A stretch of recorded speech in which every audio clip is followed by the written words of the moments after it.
Declan's eyes narrowed. The betrayal was deeper than he thought. He stood up, looking at Arthur. Take him to the basement. Zip-tie him to the steel pipes.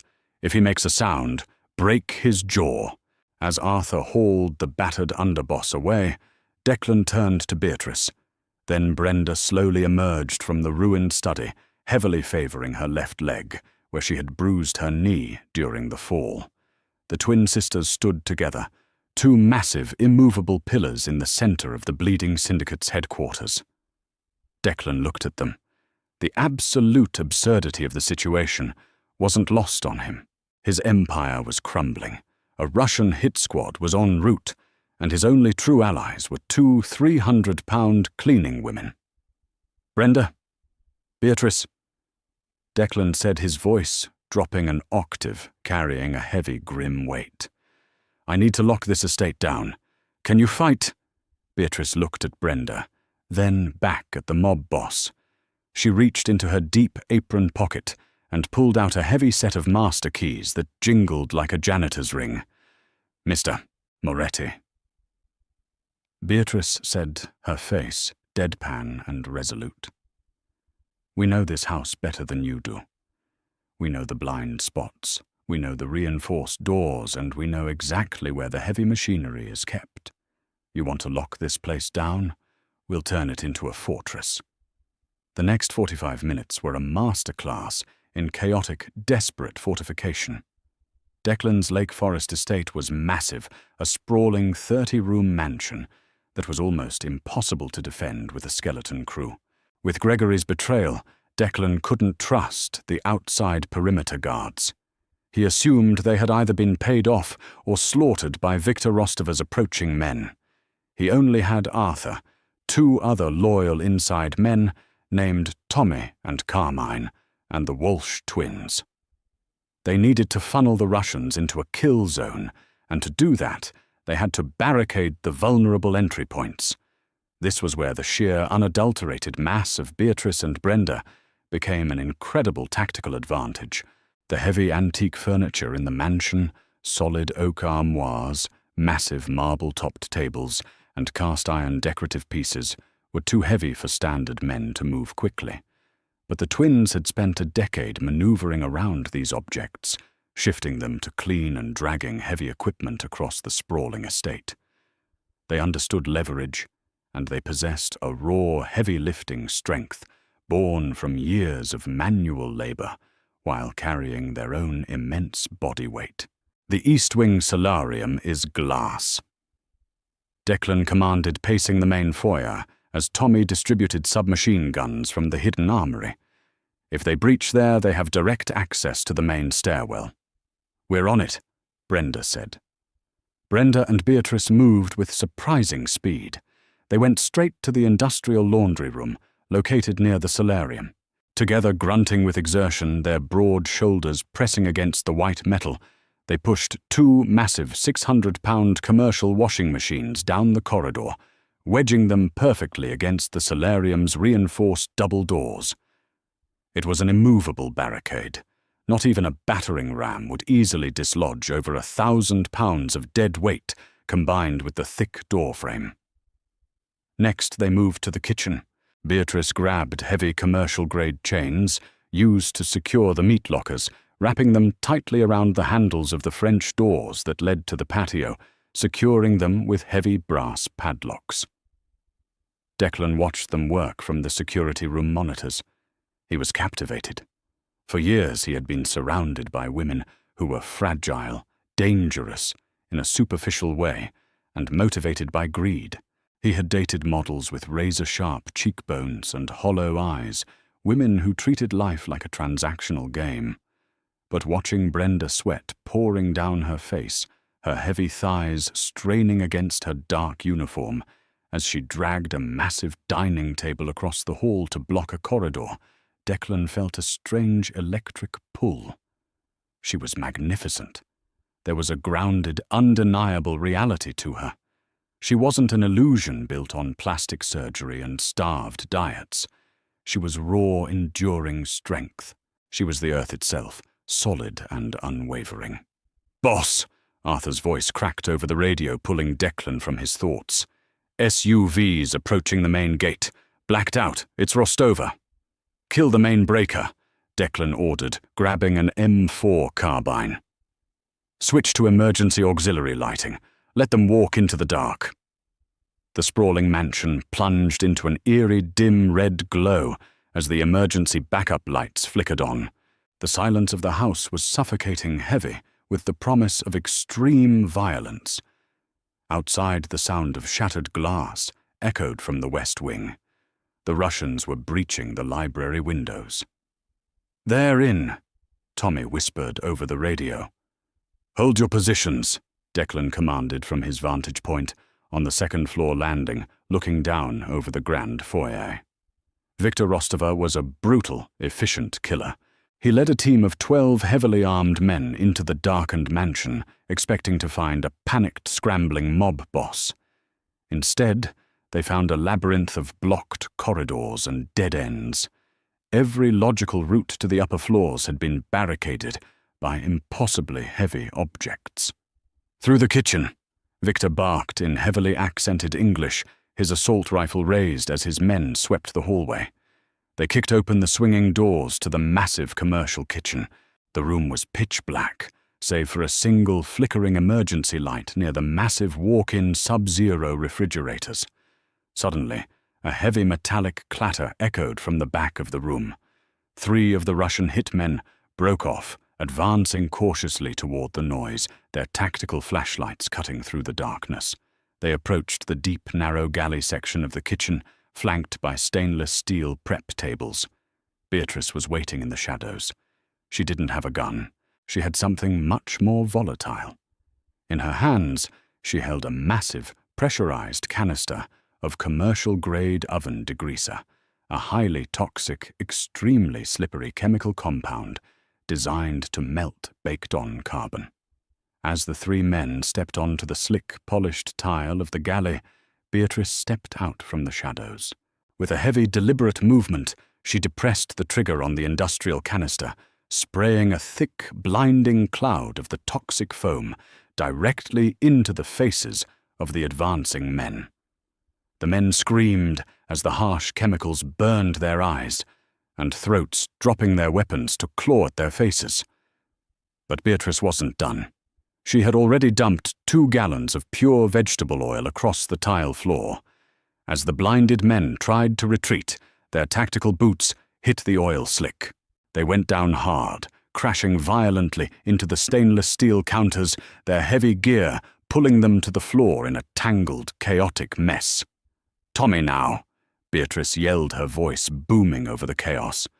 Tommy leaned out from the pantry doorway, opening fire on the prone, incapacitated men. In less than 10 seconds, the kitchen flank was entirely neutralized. Meanwhile, in the grand foyer, Viktor Rostova realized his team was being systematically dismantled. The layout of the house was working against them. Frustrated and enraged, he led his remaining 6 men toward the grand staircase. "Moretti!" Victor roared, firing a burst of automatic fire into the ceiling chandelier. The massive crystal fixture shattered raining glass down upon the marble floor. "Come out and die like a man!" Declan stepped out from behind a marble pillar on the second-floor landing, his weapon raised. "This is my house, Victor. You don't make the rules here." A massive firefight erupted. The air was thick with smoke, the deafening roar of automatic weapons shaking the very foundation of the estate. Declan, Arthur, and Carmine held the high ground, pinning the Russians down behind the overturned credenzas and heavy pillars in the foyer. But they were outgunned. Victor's men had heavier caliber weapons, and they were slowly advancing up the wide, sweeping staircase, suppressing Declan's men with relentless fire. Brenda was crouched in the shadows of the second-floor hallway, clutching a heavy iron fire poker she had grabbed from the master bedroom fireplace. Her heart was hammering against her ribs like a trapped bird. She watched as Declan reloaded his weapon, his face grim, bleeding from a superficial cut on his cheek. They were losing ground. She looked down the hallway. Positioned at the top of the sweeping marble staircase was a massive decorative bronze statue of a Roman gladiator standing on a heavy, solid granite pedestal. It weighed easily 800 pounds. It was meant to be a permanent fixture, an immovable piece of opulent art. Brenda looked at the statue. She looked at the advancing Russians who were now halfway up the stairs, taking cover behind the thick oak banisters. She didn't think. She just moved. Brenda emerged from cover, sprinting as fast as her massive body would allow. The heavy thudding sound of her orthopedically supported sneakers slapping against the hardwood floor caught Victor's attention. He swung his weapon upward, confused by the sight of the giant Maid charging toward the edge of the landing. "Brenda, no!" Declan screamed, realizing what she was about to do. Brenda ignored the gunfire ripping into the plaster walls around her. She reached the bronze statue. She didn't try to lift it. She knew she couldn't. Instead, she threw her shoulder against the heavy granite pedestal, planting her thick legs wide, digging her rubber soles into the floorboards. She closed her eyes, letting out a guttural primal scream that tore from her throat. She pushed with everything she had. She pushed with the anger of a lifetime, of being ridiculed, of being overlooked, of being treated like she was less than human. She channeled every ounce of her 340-pound frame into forward momentum. The heavy granite pedestal scraped violently against the floorboards. "Push!" a voice roared beside her. Beatrice had suddenly appeared, her apron stained with grease and gunpowder. She threw her own massive shoulder against the opposite side of the pedestal, adding her immense weight to her sister's. Nearly 700 pounds of raw human force slammed against the heavy bronze monument. The statue teetered. The Russians on the stairs looked up in absolute horror as the 800-pound bronze gladiator tipped past its center of gravity. With a deafening crash, the massive statue toppled over the edge of the landing, hurtling down the marble staircase like a lethal, unstoppable boulder. It smashed into the advancing hitmen with devastating force, shattering the heavy oak banisters, crushing bones and sweeping the remaining Russian enforcers entirely off the staircase, burying them under a pile of splintered wood and heavy bronze at the bottom of the foyer. The silence that followed was absolute. The dust settled swirling in the dim red emergency light. Victor Rostover lay unconscious beneath the shattered base of the statue, his men incapacitated or dead. Declan slowly lowered his weapon. He stared at the destruction, then slowly turned his head to look at the top of the stairs. Beatrice and Brenda were sitting heavily on the floorboard, completely exhausted, their chests heaving, holding on to each other. They looked like two battered warriors, entirely out of place in their torn, dirty Maid uniforms.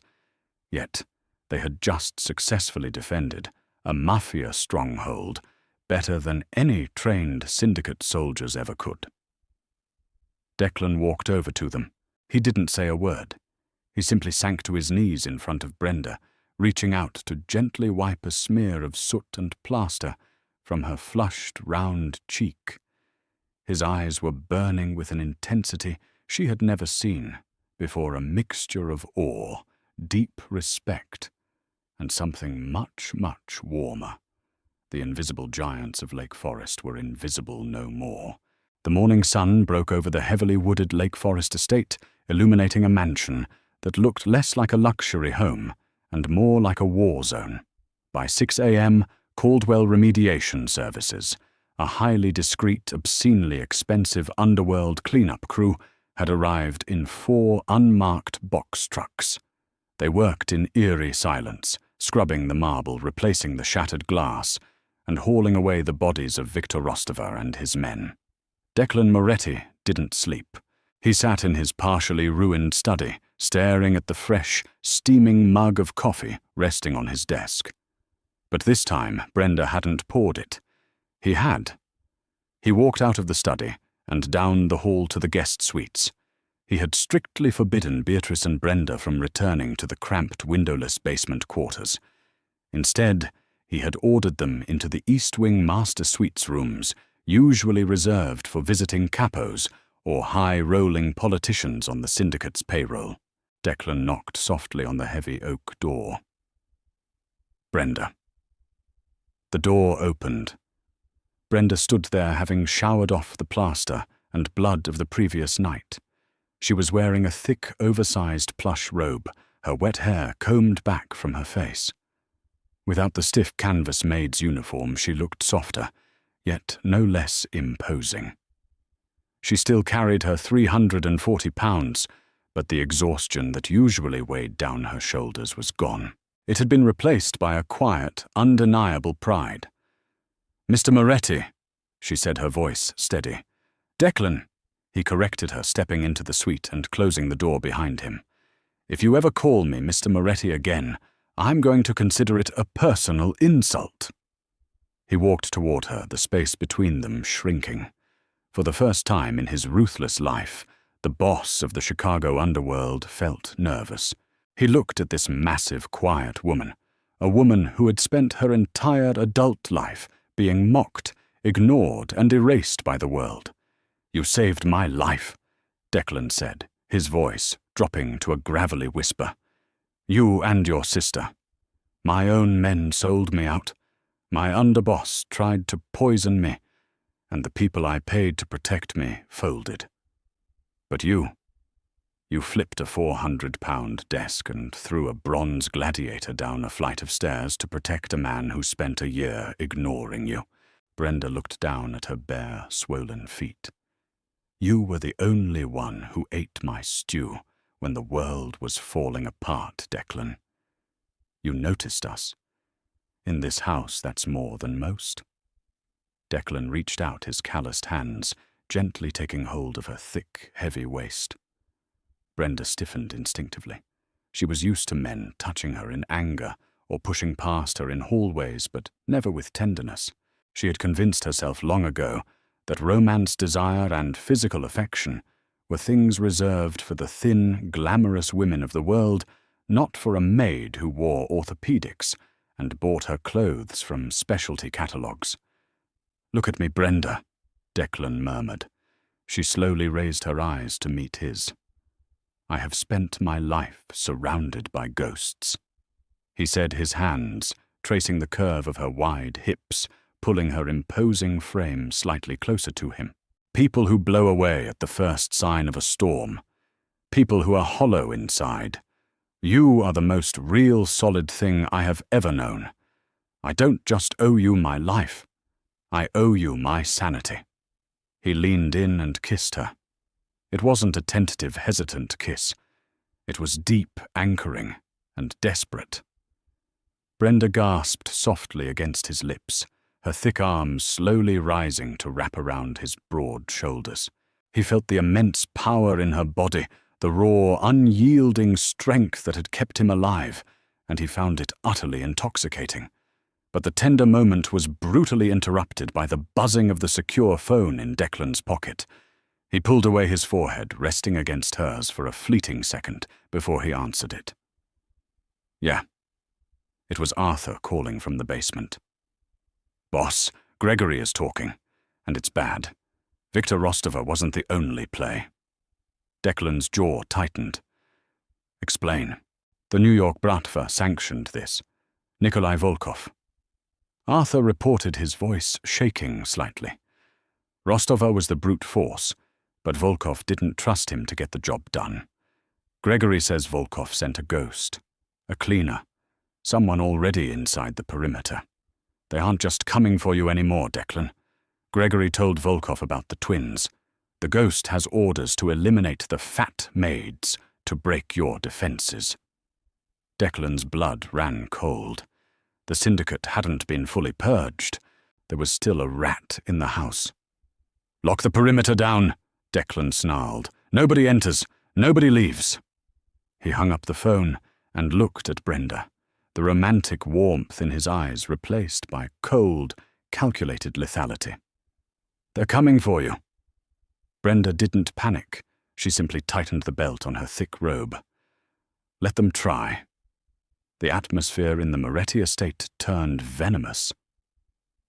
Declan gathered his remaining loyal men, Arthur, Tommy, and Carmine, in the grand dining room. Beatrice had joined them, no longer wearing an apron, but dressed in dark, heavy slacks and a reinforced tactical vest stretched to its absolute limits over her massive chest. She held a customized 12-gauge shotgun with a frightening level of comfort. Whoever the ghost is, they're masquerading as part of the remediation crew or the perimeter security, Declan explained, pacing the length of the long mahogany table. We isolate them. We draw them out. We use bait, Beatrice said, bluntly, racking the pump of the shotgun. The heavy clack-clack echoed off the vaulted ceilings. Absolutely not, Declan snapped, looking at Beatrice. I am not putting you or Brenda out in the open for a Bratva assassin. You don't have a choice. Brenda's voice rang out from the doorway. She walked into the dining room. She was fully dressed now, wearing a dark navy pantsuit that accentuated her broad shoulders and imposing height. She carried a massive, heavy-bottomed cast-iron Dutch oven by its thick handle, letting it rest against her thigh like a medieval mace. The assassin is looking for a maid, Brenda said, her eyes locked on Declan. They're looking for a vulnerable, slow, fat woman crying in a corner. Let's give them exactly what they want. The plan was highly dangerous, bordering on suicidal, but it was their only viable option to flush out the ghost before nightfall. Brenda purposefully isolated herself in the massive industrial kitchen. The room was quiet, the stainless steel counters reflecting the bleak, overcast sky outside. She turned on one of the commercial gas burners, placing a pot of water on the grate, pretending to busy herself with mundane tasks. Her heavy breathing was the only sound in the room. Upstairs, watching the security feeds, Declan felt his heart hammering against his ribs. He had a sniper rifle trained on the courtyard, while Beatrice and Tommy were stacked up outside the kitchen's swinging doors waiting for the signal. 10 minutes passed, then 20. Suddenly the security camera in the west hallway glitched, freezing on a frame of an empty corridor. "He's in," Declan hissed over the earpiece. "Brenda!" He looped the cameras. "He's coming through the pantry." Brenda didn't flinch. She kept her back to the pantry door, slowly wrapping her thick, calloused fingers around the handle of the cast-iron Dutch oven resting on the counter. The heavy pantry door clicked open without a sound. A man dressed in the uniform of the Caldwell remediation crew stepped out. He was tall, wiry, and moved with a terrifying liquid grace. In his hand, he held a suppressed matte black pistol. He raised the weapon, aiming directly at the center of Brenda's broad back. He expected her to turn around and scream. He expected a panicked plea for her life.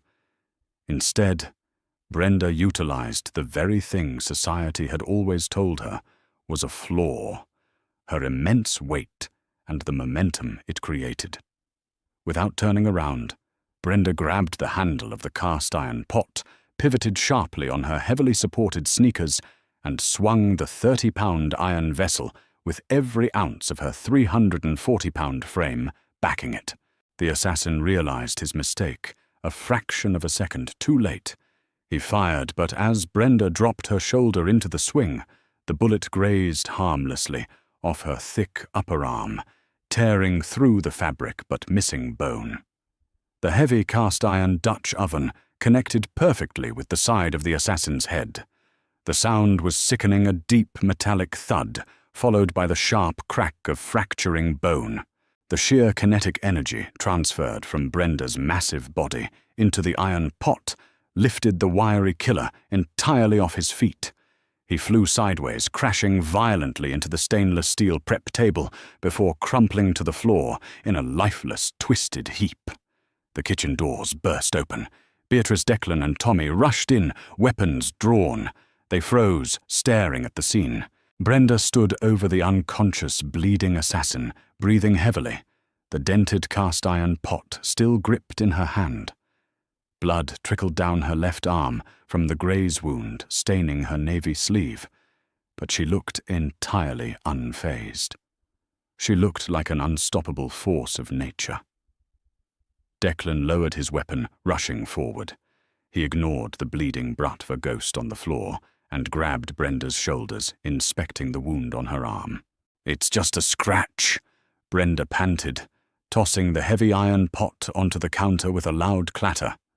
"Though he ruined a very nice jacket." Declan let out a breath he felt like he'd been holding for a lifetime. He looked at the neutralized threat, then back at Brenda. Right there, amidst the smell of gunpowder gas stoves and blood, Declan Moretti dropped to one knee. He didn't have a ring. He didn't have a rehearsed speech. He reached up, taking Brenda's large, calloused hand in both of his. "I am a violent man in a violent world," Declan said, looking up at her, ignoring his shocked men standing in the doorway. "I have built an empire on fear, but I have never felt truly safe until I met you. You are the strongest, most brilliant woman I have ever known. Rule Chicago with me, Brenda. Marry me." Brenda looked down at the ruthless mob boss, kneeling on the bloody tile floor of his own kitchen.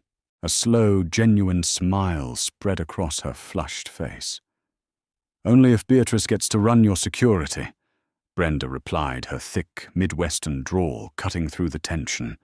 Declan laughed, a real, booming laugh that echoed through the bloody room. "Beatrice can run the whole damn city if she wants to." 6 months later, the Moretti Syndicate had transformed. It was no longer a fractured, paranoid empire bleeding money. It was an impenetrable fortress. The capos and soldiers didn't whisper about the fat maids anymore. They spoke with hushed, terrified reverence about the queens of Chicago. Beatrice Walsh sat at the head of the Syndicate's internal security division. The men who used to ignore her now answered to her, terrified of the massive woman who could break a traitor's legs as easily as she used to break down cardboard boxes. And Brenda Walsh, now Brenda Moretti, sat beside Declan in the newly rebuilt study, reviewing ledgers and running the logistical operations of the largest underworld empire in the Midwest. She wore custom-tailored silk that draped beautifully over her massive frame, her fingers adorned with heavy diamonds. She no longer made herself small to make others comfortable. She took up exactly as much space as she deserved. No one could handle the angry Mafia boss. But the invisible giants had done the impossible. They hadn't just tamed the beast. They had claimed his throne. Wow, what an incredible journey. From invisible overlooked maids to the absolute queens of the Chicago underworld, Brenda and Beatrice proved that true strength comes in all sizes. Did you see that cast iron twist coming? If you loved this epic real-life Mafia drama, please smash that like button, share this story with someone who loves a badass underdog, and don't forget to subscribe to the channel for more wild, unbelievable storytelling. See you next time.